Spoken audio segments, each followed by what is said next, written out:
कि ताजर मदीने की खिदमत के अंदर एक शख्स आया करने लगा, या रसूलल्लाह मैं अपनी बेटी की शादी करना चाहता हूँ, मुझे कुछ तोहफा अता फरमाए। सरकार ने अपना पसीना जिस्म से उतारा, जिस्म से उतार कर फरमाया जाओ शीशी लेकर आओ और एक साथ में थैली भी लेकर आना। फरमाते हैं कि ठीक है, जैसा आपने सरकार हुक्म फरमाया आता, आपका हुक्म सर आंखों पर भूग गया, शीशी का बंदोबस्त किया, लकड़ी का थैली का बंदोबस्त किया, सरकारी खिदमत में पेश की। ताजर मदीना ने अपने जिस्म से पसीना उतारा, उस शीशे में डाला और फरमाया जाओ ले जाओ और अपनी बेटी को देना। फरमाया में जिस दिन रुखसत होकर जाए और जब तक जिंदा रहे, फरमाते हैं ये पसीना लगाना। अब सवाल ये है, क्या वो शख्स रसूल अल्लाह के जिस्म से वाकिफ नहीं था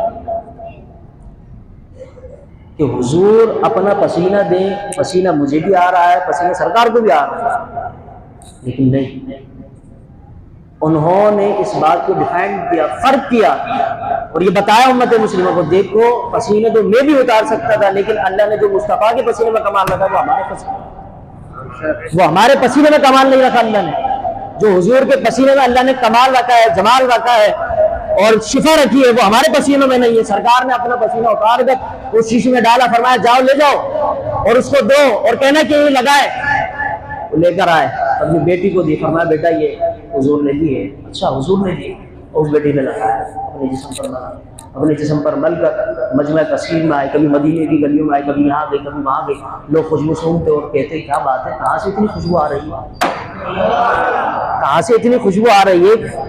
अब वो लड़की के पास गए, कहने लगे यार मुझे इतना बताओ कि तुमने खुशबू लगाई। आज हमारे यहाँ पर भी कोई इतर वाला आता है बाहर हर दफा बाद नमाज मगरिब, उससे पूछते हैं कोई ना कोई खुशबू पसंद आ जाए, बंदा ले ले, वो किसी दूसरे शहर में चला जाए और जाकर लोग पूछे यार बड़ी खुशबू प्यारी है, कहाँ से लगवाई है, तो वो बताता है कि मरियम मस्जिद में नमाज पढ़ी थी, नमाज पढ़ने के बाद वो बाहर शीशी वाला खड़ा था, उससे खुशबू ली और खुशबू लेकर लगा ली। वो कहता है जरा मुझे उसका नंबर दो, उसको पता दो, और पता देने के बाद ले जाकर उससे खुशबू लेकर आता हूँ। वही लड़की जो अपने जिस्म पर पसीना हुजूर का लगाती थी, लोग पूछते जरा इतना बता तुझे ये किस दुकान से मिली है, तुझे ये किसी जगह से मिली है। वो कहती जगह तो नहीं मिली, अगर मिली है तो मुस्तफा के दरबार से। मुझे कोई नहीं पता दुकान उकान का, मुझे सिर्फ ये पता है कि आमना के दर से मिली है। फरमाया आमना के दर से मिली है, आमना के दर पर इतना कमाल है कि अगर जिस्म पर पसीना लगा लो तो खुशबू भी आने शुरू हो जाती है, खुशबू आना शुरू हो जाती, इतना कमाल है। फरमाया हाँ इतना कमाल अल्लाह ने रखा है। आमना के घर में एक शख्स है जो जिसका नाम मोहम्मद मुस्तफ़ा है, वो अपने जिस्म का पसीना लोगों को देता है तो मुश्क से भी ज्यादा खुशबू उसके पसीने में आया करती है, उसके पसीने के अंदर मुश्क से भी ज्यादा खुशबू आया करती है। फरमाते हैं उस लड़की ने अपने जिस्म पर जो पसीना लगाया, अब लोग पूछते कि ये कहाँ से खुशबू ली है, वो बताती कि हमने तो मोहम्मद मुस्तफ़ा के दरबार से ली है।